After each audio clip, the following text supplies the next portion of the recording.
Spider-Man Homecoming was a fantastic film and definitely holds a place in the biggest and best Marvel movies, a title not held by my personal favourite, Spider-Man 3. Now dig on this. In a recent interview with The Hollywood Reporter, Tom Holland stated that he was to appear in 3 solo Spider-Man films and make 3 appearances in other Marvel films, which have been Civil War, Infinity War, and the as yet untitled Avengers movie. So for such a short time in the MCU, which is still on shaky ground with Sony unwilling to confirm a 3rd movie, what stories can be told with Spider-Man in the Marvel Cinematic Universe?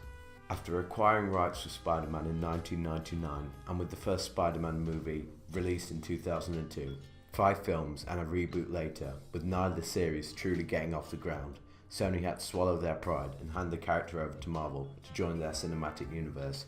The character of Spider-Man looks stronger than ever, with 93% on Rotten Tomatoes and grossing nearly $300 million as of recording.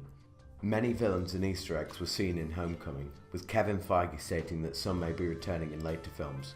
So, it leaves us asking, which characters may be reappearing? Spider-Man is set to play a large role in the 2 upcoming Avengers films, and with the sequel to Homecoming kick-starting Phase 4 in the Marvel Cinematic Universe, as it is the first film after these, it could be seen as Marvel setting Spider-Man as a main part of their movies, as he is perhaps dealing with the aftermath of the Avengers films, remaining as a friendly neighbourhood Spider-Man, and maybe dealing with his Aunt May finding out that he is Spider-Man, perhaps leading to a similar story to that of Spider-Man 2, with Peter quitting being Spider-Man, but rather than being guilty due to his failure to save people, he is being forced to by his aunt. The character of Ned remains ambiguous, as his last name was not confirmed in the film, and he shares the same name as Ned Leeds, who is a character in the comics. He also appears to be similar in ethnicity to Ganke, who is a friend of Miles Morales in the Ultimate Universe, although the writers may not even bother with him being like Ganke, as his race doesn't matter because, it's a comic, not real life. If Jacob Batalon's Ned is to go down the route of Ned Leeds, we may be seeing Ned taking a drastic heel turn and become Hobgoblin. Badass. This, however, seems unlikely, and he is more likely to remain as a self-proclaimed guy in the chair, as is the Ultimate Universe's canon. Another character introduced but never truly mentioned, as she had very few lines, was Angourie Rice's Betty Brant. Betty may become romantically involved with Peter Parker, as was seen in the comic. However, later she marries Ned Leeds. This marriage storyline, however, does not seem likely, as Tom Holland's Spider-Man seems to be going for a Harry Potter style of growing up with the character. So if they use Angourie Rice's character, which they should because she gave an amazing performance in The Nice Guys, she will more likely pose as a source of romantic tension between Ned and Peter, now that Liz Allen is out of the picture. In the Vulture's gang, we saw Mac Gargan, the Tinkerer, the Shocker, and they also dealt with Aaron Davis. The Shocker, a criminal who is a small-time enemy of Spider-Man with shock gauntlets, he is practically the same in the Ultimate Universe, but he was notably a part of the Sinister Six, who banded together to defeat Spider-Man. We also saw the Tinkerer, or Phineas Mason, who made weapons and inventions for Vulture in the film, similar to that of the comics.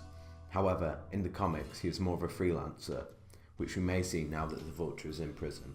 Mac Gargan, better known in the comics as a Scorpion, and he becomes Venom for a while. However, this angle seems unlikely due to the Venom movie Sony is making for 2018, which will be titled A Car Crash.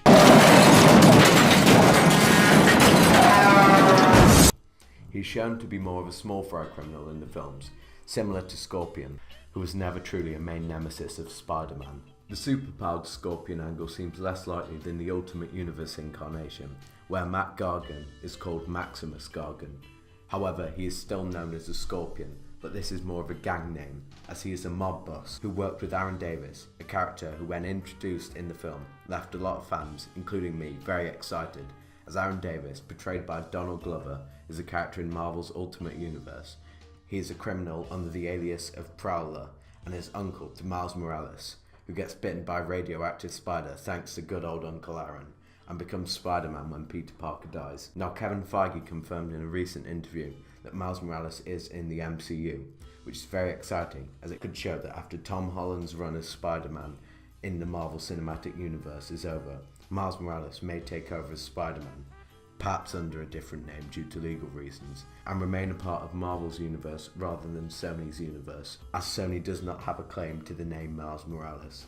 We may see all these criminals team up to break Michael Keaton's Vulture out of prison, and perhaps teaming with another villain, form the Sinister Six to defeat Spider-Man. An exciting prospect which may work better than what was attempted in Andrew Garfield's rendition of Spider-Man. It seems Marvel has two different roads to travel down. Either follow the Ultimate Universe's storyline and their criminals, or go down the route of Earth 616, where the regular Marvel comics have taken place. They could take flavour from both universes. We do not know if they are brave enough to kill off Tom Holland and replace him with Miles Morales, giving Peter Parker a bloody end in his MCU run. Either way, we can only hope that Marvel will carry on doing as they are doing and making good films. I've been Sean from Double Delta. See you next time.